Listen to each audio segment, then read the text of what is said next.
incestuosa. Ela não vai ter ordem, não vai ter tabu, vai ser uma sociedade. Então ele vai dizer o seguinte: nossa defesa contra o Estatuto da Família, nós temos um enfrentamento muito grande, continuamos fazendo, é uma defesa, eles atribuem que é a defesa de uma sociedade incestuosa. Eu demorei para entender isso, mas eu fui ver todas as justificativas dessa ideologia de gênero que eles construíram para tirar das escolas o fenômeno de gênero. Mas não é só isso.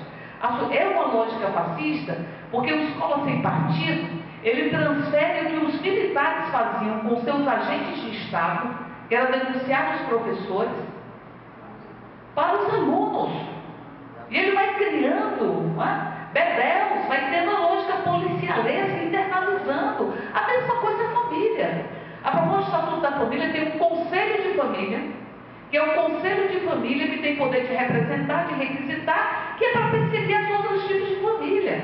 É para levar para a escola a família, mas é este tipo de família, homem, mulher e seus descendentes, que exclui diversas expressões familiares, e particularmente as famílias homoafetivas. Se o conselho ele é um conselho para defender a família, ele vai perseguir as famílias que não estão neste conceito. Se vai discutir nas escolas a família, é essa família. E ele destrói estratégia de saúde da família, que é territorial, e transforma em família. E transforma a família em monolítico. Então nega as subalternidades e violências intrafamiliares. Então, portanto, isso é fascismo. A gente tem que entender, não é conservadorismo, conservar o que já tem. É fascismo. É fascismo. Porque é negar o outro. Por isso a luta em equidade de gênero, ela não é cereja de bolo. E direito LGBT, equidade de gênero, elas são estruturantes. A luta em defesa dos direitos. Porque é romper uma desumanização simbólica. Se não tem o direito, se não pode ousar dizer o nome do amor, usando a expressão de Oscar Wilde, a população LGBT, se a trans e o trans tem que viver num corpo que não lhe pertence, não pode ser ter o seu próprio corpo, não pode viver sua identidade de gênero, é desumanização. Hitler, antes de levar judeus, homossexuais, enfim, comunistas, ciganos para os campos de concentração, as câmaras de gases, os fogos crematórios, desumanizou. Os negros, antes de serem submetidos a uma desumanização literal, foram simbolicamente desumanizados. Se a gente não romper o nível de desumanização simbólica que assassina jovens negros, eu lembro, por determinada ocasião, tinha um BOP fazendo uma revista numa unidade de internação de adolescentes em Brasília, e uma revista extremamente vexatória, os meninos sem roupa, enfim, com cachorro e tal. Eu cheguei para o comandante e falei: comandante, os meninos, eles meninos não, meninos são nossos filhos, esses são bandidos. Ou o trabalho contra a exploração sexual em Giral e Santo Antônio, que se dizia: essa pode ser sua filha, para os operários. E eles diziam: minha filha não, essa é uma prostituta, uma pequena prostituta, minha filha não. Então é uma desumanização. E quando você assassina, você desumaniza quem está desumanizando, e você desumaniza literalmente. Não há desumanização literal que não seja precedida por desumanização simbólica. Se nós queremos, portanto, uma cultura de paz, e nós queremos uma cultura de paz, nós temos que trazer para a centralidade da agenda a discussão de direitos.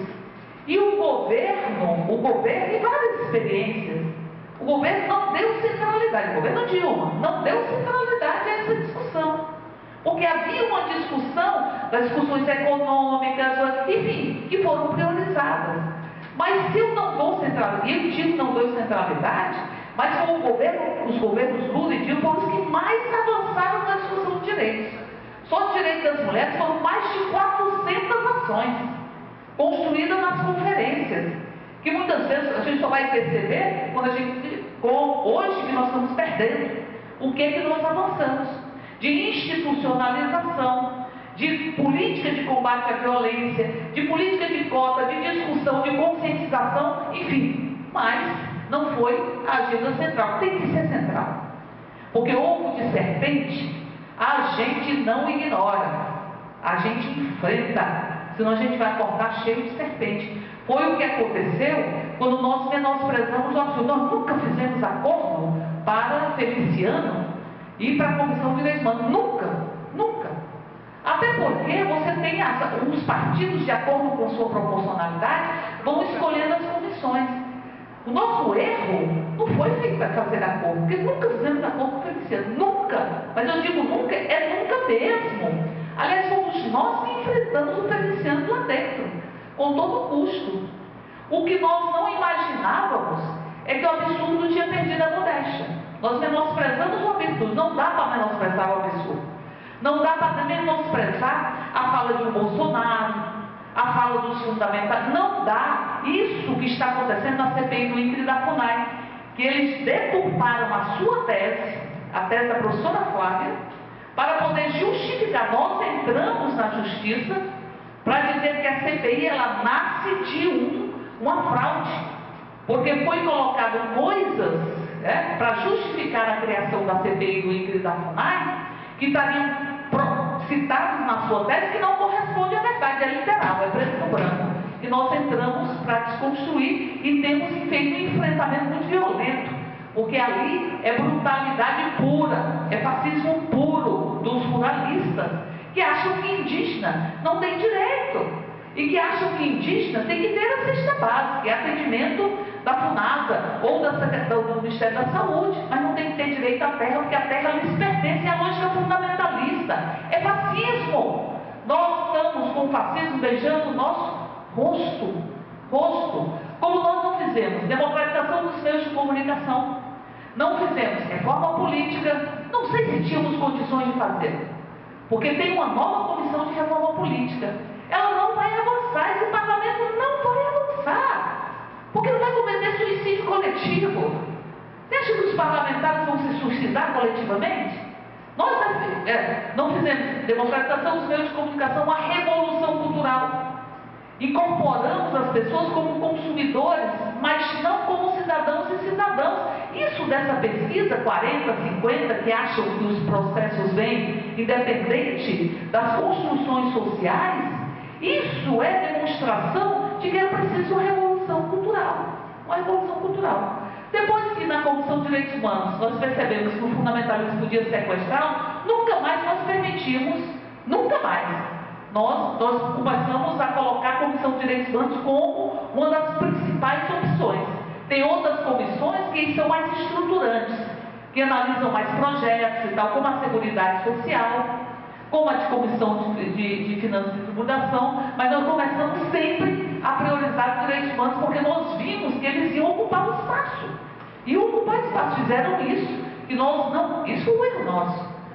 Nós não acreditávamos que eles iam, eu, falando por mim, não acreditava que eles teriam a ousadia de ocupar a presidência da comissão. Foi um ensinamento, que a gente também aprende com os nossos erros. Então, portanto, eu diria, nessa discussão de gênero, primeiro, não é cereja de bolo nem chantilly de café, é estruturante. E a gente tem que construir isso. A discussão de direitos LGBT, de gênero, enfim, as discussões étnicas, raciais, as identidades que estão capturadas pelo mercado. Nós não temos só uma, né? Nós temos identidade de gênero, etária, de classes, nós temos inúmeras identidades que precisam, aí me lembra Cora Coralina, existem muitas mulheres dentro de mim. Existe mesmo, porque também não basta ser mulher. Você me pergunta o que é feito? A comissão, as estruturas que nós conquistamos, a Secretaria das Mulheres, na Câmara, que tem a bancada e tem a ouvidoria, a procuradoria, elas foram capturadas. Eles estão capturando o que nós construímos, como eles capturaram o 8 de março. Um dia para todo mundo colocar rosa nos prédios, mas não tem mamógrafo, mas não tem médico, não tem como detectar precocemente o câncer de mama para as mulheres. E eles capturaram. Nós temos vários projetos, tem alguns projetos de parceria com o João Willis, identidade de gênero, a discussão da casamento civil que a gente vai retirar, porque casamento civil, uma PEC, primeiro já tem a questão do Supremo e depois Conselho Nacional.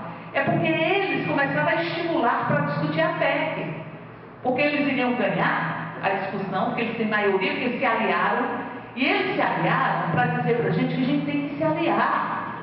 A gente tem que se aliar. A gente tem uma unidade da esquerda. A gente tem que se unificar. Não significa se diluir. Mas a gente tem que entender que tem muito tempo no Brasil que a gente não tem um ataque tão grande do fascismo. E que a gente não reagiu, porque não teve a Revolução Cultural, não teve a reforma tributária, que poderia ter feito, porque isso aqui é um patrimônio que é taxado em 4%. E o trabalhador é taxado muito mais do que o patrimônio. Os rendimentos não são taxados.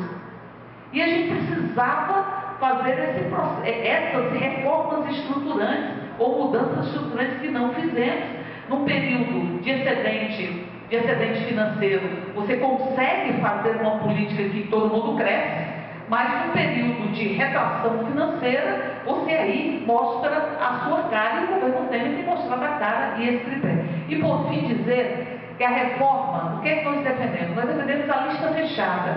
Quando eu falo de deixar as mulheres lá para trás, falando da Argentina, porque é lista fechada. O que é a lista fechada?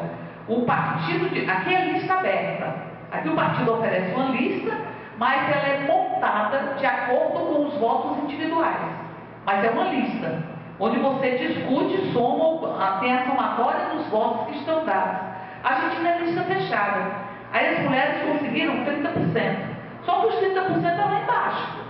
O partido tinha direito a 10%. As mulheres ficavam nas últimas colocações. E aí, o partido elegia 3%, as mulheres estavam sempre jogadas de lado. Aí se transformou na alternância de gênero. O homem é mulher, tal, o gênero feminino, o gênero masculino, e assim por si. Aí você conseguiu avançar. Tem que ter uma reforma política que estabeleça as cotas. E tem que cobrar do que já temos hoje. Nós temos, olha, 5% do fundo partidário tem que ir para campanhas de gênero. Os partidos não cumprem isso. Não cumprem.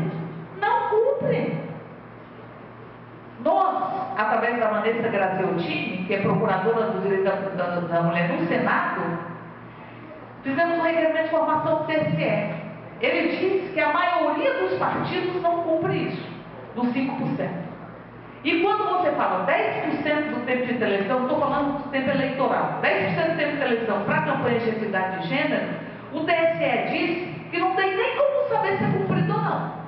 Que ele teria que verificar todas as inserções dos partidos e medir.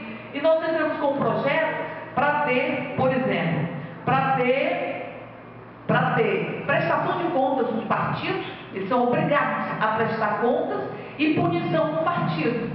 Da mesma forma como nós exigimos que houvesse a punição do partido que utiliza a mulher como laranja. Porque nós temos candidatas mulheres para cumprir a cota, para eleger os homens, candidatas mulheres que nem abrem contas para arrecadar dinheiro. Elas são laranjas.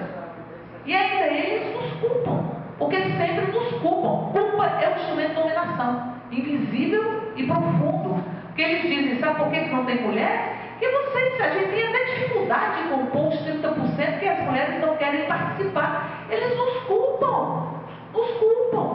Porque eles não querem mostrar as estruturas que são sexistas e são patriarcalistas. E eles querem negar e invisibilizar. Como querem negar e invisibilizar o genocídio de jovens negros? Não tem genocídio de jovens negros. Deus morre por acaso. Mas não tem. E tem, que é o racismo institucional. Eles negam a cultura do estupro e são levianos. E por que tem representação? Porque cresce o fundamentalismo na sociedade, mas porque eles têm recursos, porque a variável econômica, mesmo com o impedimento do financiamento empresarial, a variável econômica é determinante, porque você pergunta à pessoa, por que você precisa se candidatar? Não tenho dinheiro. O dinheiro, o recurso para se candidatar passou a ser uma variável, uma premissa, porque é uma junção de interesses econômicos, por isso que diminui as bancadas, diminuiu mesmo, de defesa dos trabalhadores, diminuiu, e a tendência, se nada for feito, é que nós tenhamos esse recrudescimento e tenhamos todas essas formas de desqualificação da mulher, patologizar. Se a mulher é dura, ela é mal amada, ela é histérica, se ela briga, ela é histérica, ela não. Enfim, e aí nós vamos patologizando a necessidade de estar em todos os espaços, que precisa ser uma luta em todo lugar, inclusive dentro de casa. Eu lembro do frango do domingo, o frango do domingo, quem é que fica com a melhor parte do frango do domingo? Não é a mulher, não é a mulher, é o homem. É o homem, é o homem o chefe, entre aspas, de família, e depois o filho o homem, e a mulher vai ficando. Enfim, eu tenho uma amiga que ela adora pescoço de frango e cabeça de peixe. Eu acho que é porque ela começou a gostar do que lhe restava. Há uma divisão desigual dentro de casa.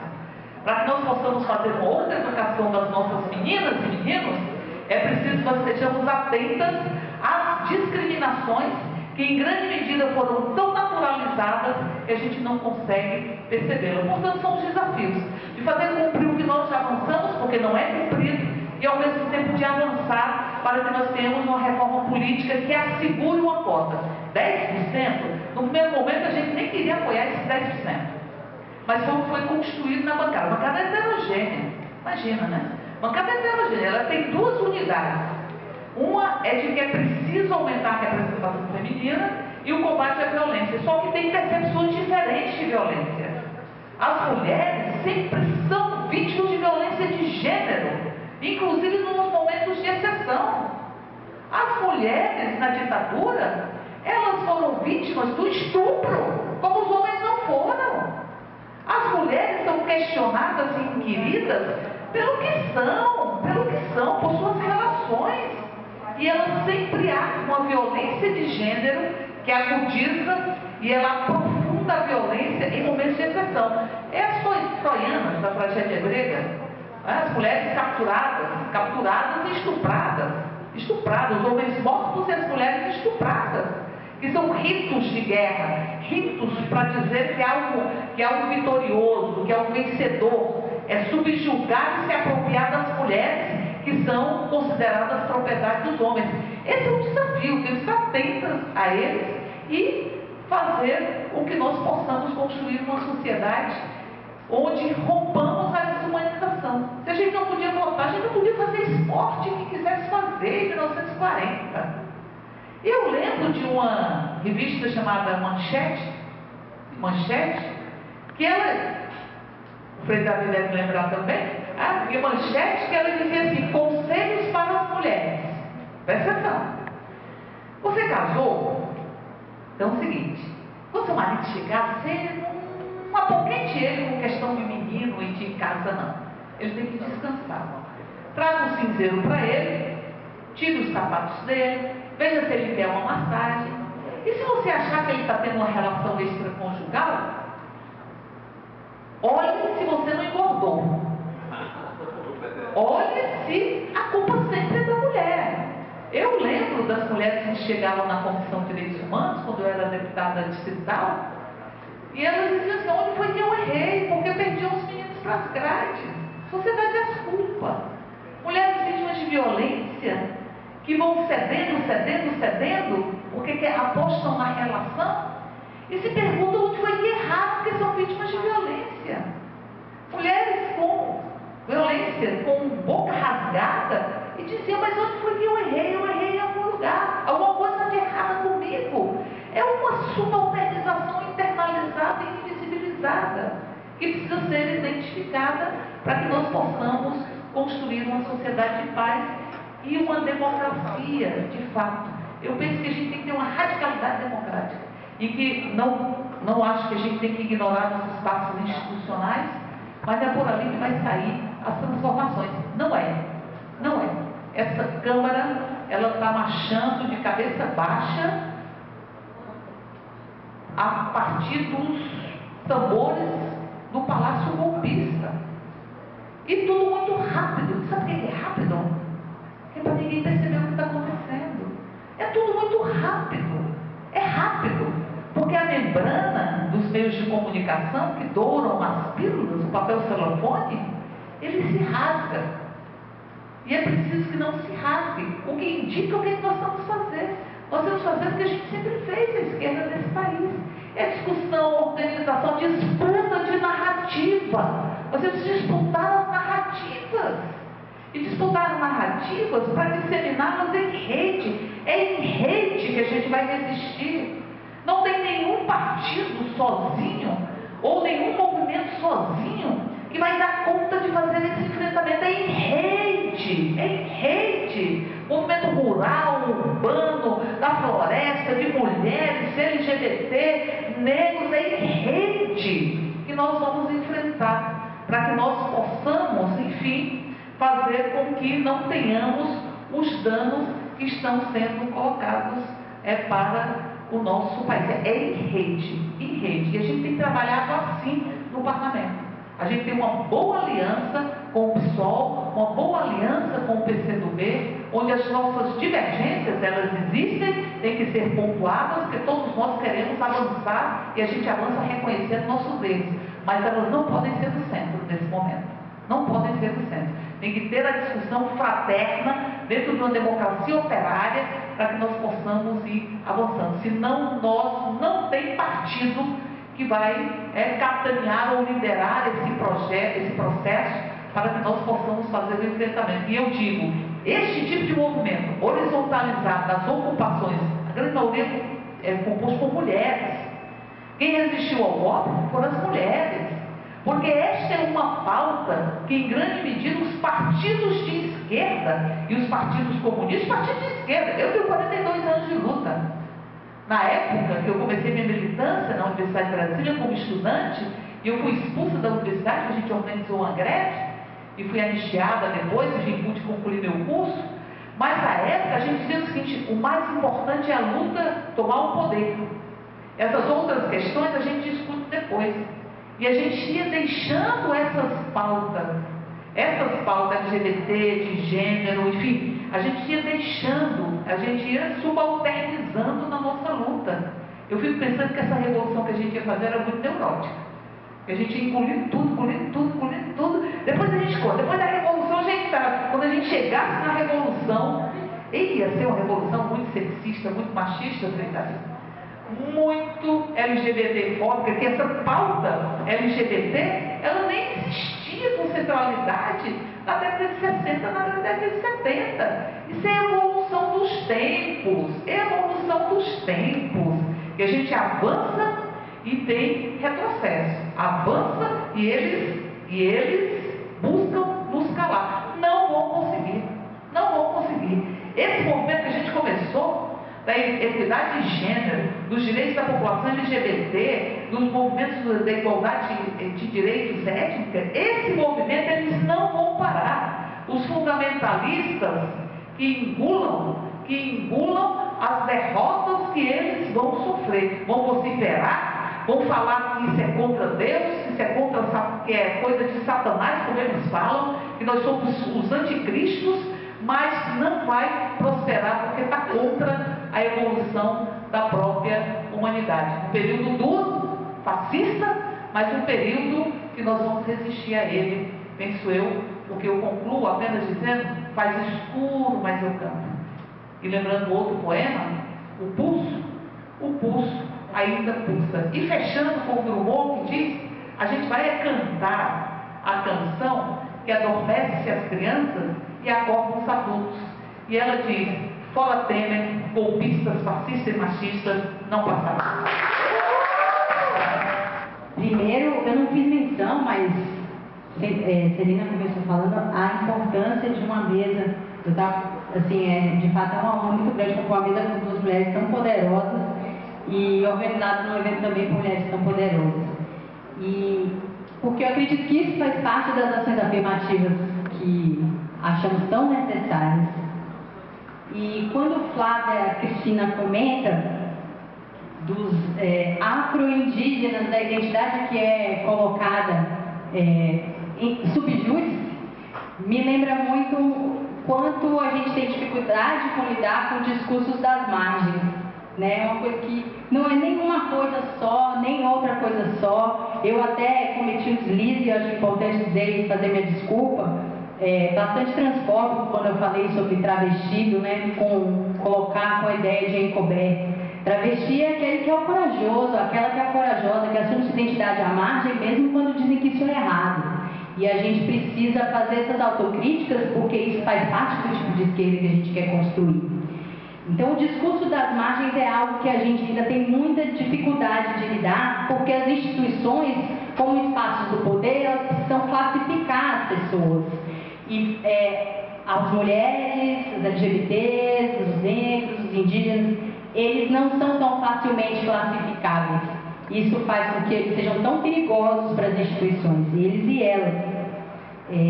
Nesse sentido, ter iniciativas afirmativas como essa aqui, e eu queria destacar também o que Flávia coloca sobre a comissão de mulheres que tem na ocupação, também é essencial, porque é claro que, fazendo parte de um conjunto de relações sociais machistas, todos os espaços vão reproduzir o machismo, mas ter mulheres que chamem a atenção para isso, ainda mais no caso da UES, em que a preocupação é extremamente pedagógica. Como fazer o meu companheiro que está do meu lado, na luta, que acredita junto comigo, superar o machismo dele no sentido pedagógico. Isso é algo que a gente precisa, de fato, valorizar, também fazendo parte da ideia que a gente consegue por ação afirmativa. Queria comentar também que Sandro fala sobre a questão de gênero e ciência, e você vê, né, como o discurso nos traz. A gente, se falar homens na academia, possivelmente a primeira coisa que vem à nossa cabeça são os intelectuais que pensam. Se a gente falar mulheres na academia, a primeira coisa que vem na nossa cabeça é a mulher que vai fazer malhação, né? Então veja como o discurso traz, como a saturação de um discurso hegemônico faz com que a gente tenha os nossos discursos colonizados pelas situações de poder. Nesse sentido, a academia ela não só é machista, e a grande dificuldade da gente ter professoras que ocupam espaço enquanto mulheres se tornarem feministas tem a ver com outros ranços também da academia, porque a academia ela responde muitas vezes a ordens outras do que aquela que as feministas desejam, porque para as feministas, evidentemente elas têm o comprometimento da produção de conhecimento para superar a sua condição de subordinação, mas não só produzir o conhecimento, né, mas se comprometer com a transformação. E a academia não necessariamente, ainda que a gente tenha ilhas que fazem isso e que devem ser sempre ressaltadas, não necessariamente a academia tem esse comprometimento. Então, nós vamos muito contra a corrente, enquanto feministas, quando a gente compõe grupos de pesquisa, quando a gente compõe coletivos de mulheres, de docentes, de estudantes, de técnicas, que procuram questionar. Isso é algo que tem aparecido cada vez mais nas universidades. Tem muitas experiências de grupos